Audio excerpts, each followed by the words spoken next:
Voici donc le portail de l'Info Center d'Oracle Knowledge qui se décompose en trois parties principales. La première partie supérieure qui est le bandeau de navigation principal de l'application qui contient les menus et la classification de ma documentation. Sur la droite, la barre d'outils dynamique qui va me permettre de réaliser des interactions avec les contenus et me donner un certain nombre de droits sur l'application. Nous verrons ça au cours des différentes manipulations que nous allons faire aujourd'hui.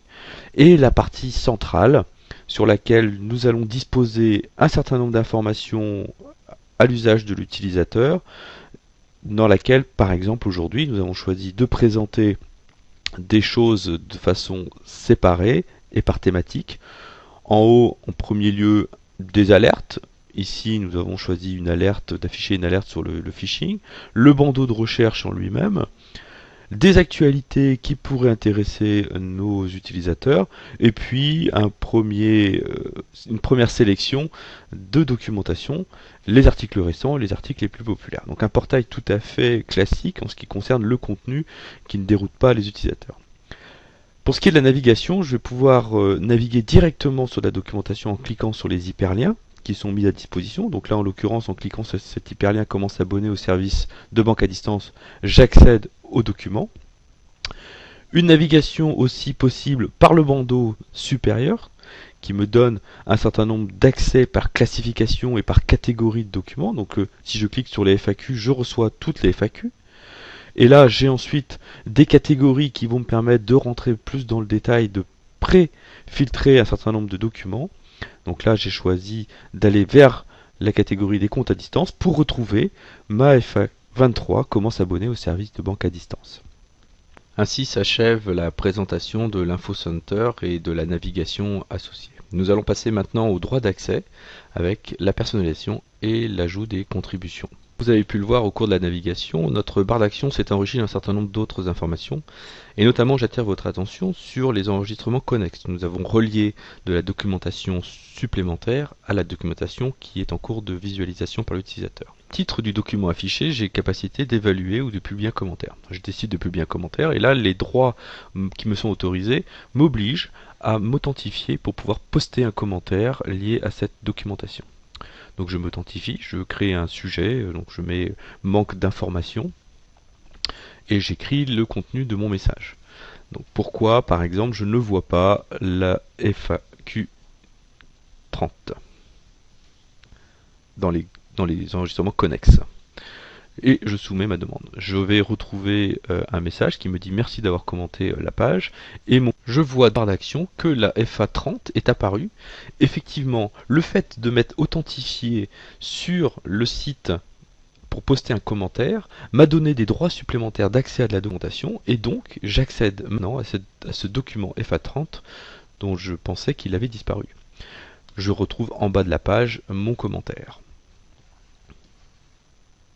Je reviens maintenant sur ma page d'accueil et là je vois aussi que l'actualité qui m'était présentée a changé. On me propose maintenant des crédits à la consommation. En effet, le fait de m'être connecté m'a rappelé mon profil et je retrouve donc les anciennes recherches que j'ai pu faire et je suis en mesure de pousser du contenu contextualisé à ce client authentifié sur mon portail. Je décide maintenant de me déconnecter pour passer dans un autre profil. Donc là, je retrouve mon portail, on va dire, anonyme, et je vais me connecter en tant qu'agent de l'entreprise. L'agent retrouve donc son profil avec des droits étendus, notamment celui de contribuer au contenu ou de recommander du contenu pour la publication sur le portail. Dans la barre d'action, maintenant, il retrouve aussi les contributions, les abonnements, les rubriques auxquelles il a participé. Et donc là, directement, il accéderait à tout ce que lui a pu rédiger sur les différents articles. Ici, vous noterez dans l'iconographie associée au document qu'il existe les documents gris, ce sont ceux que j'ai déjà lus. Et puis là, un icône cercle de rouge qui veut dire que c'est un document que j'ai déjà lu mais qui a été modifié. Je continue à aller voir donc ma FA23 de la même façon que tout à l'heure. Et là, j'ai une nouvelle section qui est apparue qui s'appelle la déclaration de conformité. Ce sont des informations qui ne sont disponibles qu'au niveau agent pour qu'ils soient en mesure d'expliquer la réponse qui est fournie au-dessus à leur client. Donc c'est du contexte supplémentaire pour enseigner le client.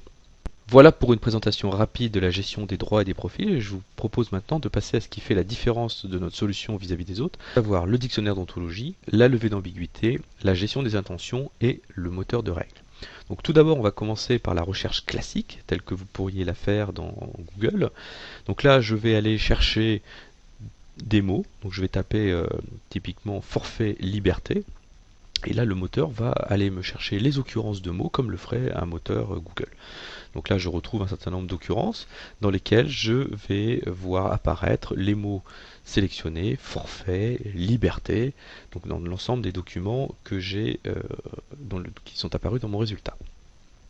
Donc ça, c'est la fonction première de moteur de recherche. On va maintenant rentrer dans les fonctions avancées de Oracle Knowledge par l'utilisation du dictionnaire d'ontologie. Donc le dictionnaire d'ontologie, c'est un dictionnaire de vocabulaire qui, sur la base d'un certain nombre de mots, va être en mesure d'interpréter contextuellement à mon métier des informations qu'aurait saisi mon utilisateur. Donc là, en l'occurrence, j'ai tapé j'ai perdu mon login et mon moteur fait automatiquement l'association avec l'identifiant et le mot de passe, qui sont des termes qu'on peut accoler au mot login.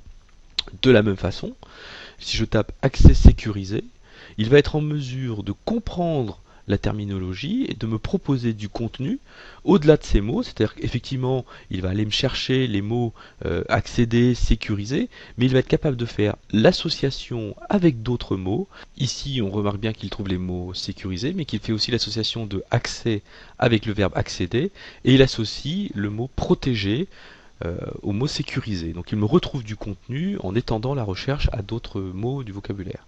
Si maintenant je tape tarif de ma EasyCart, EasyCart est un terme propre qui désigne une carte dans mon entreprise. J'ai fait l'association pour étendre ce dictionnaire et associer ce type de carte aux cartes bleues, et donc le système est capable de reconnaître le mot donc dans une phrase, mais aussi de me renvoyer du contenu sur des termes plus génériques que peuvent être les cartes bleues, les cartes Rocan, Mastercard. Là, pour la gestion du dictionnaire d'ontologie, je vous ai présenté celui de la banque, mais on a aussi celui pour l'assurance, un pour les télécoms. Je vous propose maintenant de passer sur ce qu'on appelle la levée d'ambiguïté. On sait que les utilisateurs souvent n'écrivent pas beaucoup de phrases, tapent des mots et attendent qu'on leur donne des réponses sur la base de quelques mots. Donc là, lorsque je tape compte en ligne, je vais dans un premier temps rechercher les termes, mais je vais surtout pousser dès le départ l'utilisateur à peut-être clarifier sa question en lui proposant une liste de questions. Donc qu'est-ce qu'il entend par compte en ligne? Est-ce que c'est un compte titre, un compte ordinaire, un compte à terme? Est-ce qu'il souhaite un accès à son compte en ligne? Donc je lui pousse tout de suite en tête du contextuel qui va aider l'utilisateur à trouver la réponse à sa question. Si maintenant je tape e-carte, là je vais avoir le même fonctionnement, c'est-à-dire que je vais me poser la question de savoir qu'est-ce qu'il entend par e-carte. Est-ce qu'il souhaite est-ce qu'il a un problème sur sa carte? Est-ce qu'il souhaite plus d'informations sur sa carte? Est-ce qu'il a perdu sa carte? Donc là, toujours pareil, je lui pousse un contenu contextuel pour pouvoir l'aider dans sa recherche. Et donc forcément, je retrouve la même recherche sur la base de mots, comme tout à l'heure. Donc e-carte, je retrouve EasyCard, je retrouve la carte bleue Visa, etc. Donc je fais l'association du dictionnaire avec le dictionnaire d'ontologie de tout à l'heure. Et puis là, j'ai donc des liens directs qui vont permettre soit de remplacer ce qu'il a écrit par un contenu et faire la recherche sur la base de ce contenu. Donc en cliquant sur ma carte bancaire défectueuse, j'écris à sa place carte bancaire défectueuse et je refais la recherche sur ces termes-là. Voilà. Soit je lui propose quelle est ma carte bancaire, quelle carte bancaire est faite pour moi, et là directement je peux même le rediriger vers le document qui traite du sujet pour plus de rapidité d'accès au contenu. Je peux faire la même chose sur le fait s'il a perdu sa carte bancaire, lui pousser effectivement les numéros d'information auxquels il peut déclarer la perte de sa carte.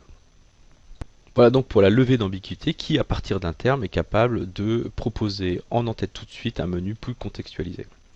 On va passer maintenant à la gestion des intentions. Donc là, typiquement, si je tape transfert de fonds, le système va me proposer toujours pareil en tête et va être capable d'interpréter ce que j'écris en disant il me parle de transfert de fonds, peut-être qu'il veut dans un premier temps tout de suite accéder à son compte, puisque pour faire un transfert de fonds, j'ai compris qu'il avait de toute façon besoin d'accéder à son compte, et donc je lui propose directement un lien pour accéder à son compte. De la même façon, j'ai fait l'association avec fonds et le mot argent et le mot virement, puisque transfert, virement, fonds, argent, etc. Donc je propose aussi du contenu en interprétant sa phrase.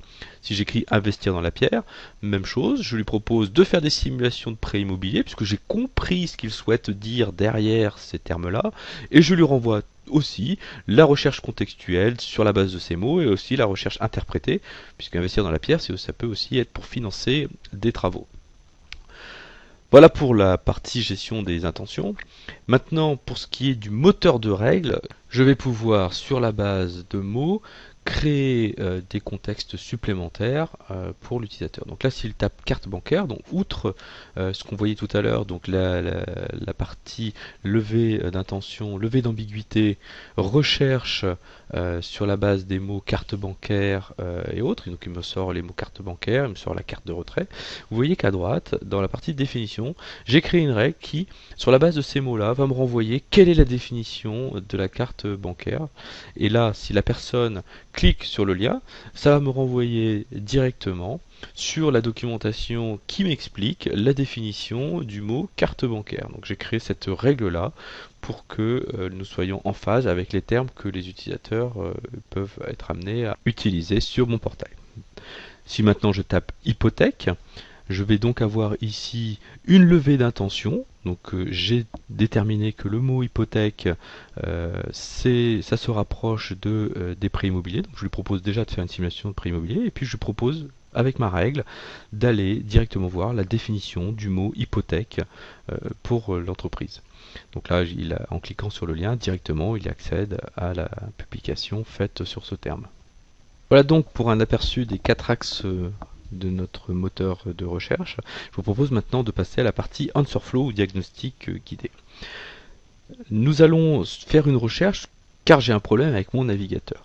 Donc je tape problème navigateur, je fais ma recherche, le système me ramène la documentation associée à ce problème que je cherche, et ici j'ai donc une proposition de suivre un lien pour aller diagnostiquer mon problème d'accès à mon compte en ligne. Donc j'arrive sur une page guidée sur laquelle je vais pouvoir compléter mon browser, donc Internet Explorer, la version que j'ai, et le système automatiquement va me proposer une solution contextuelle à mon sujet sur mon problème d'accès à mon compte en ligne sur la base des réponses fournies au guide. Donc là ici Internet Explorer version 7.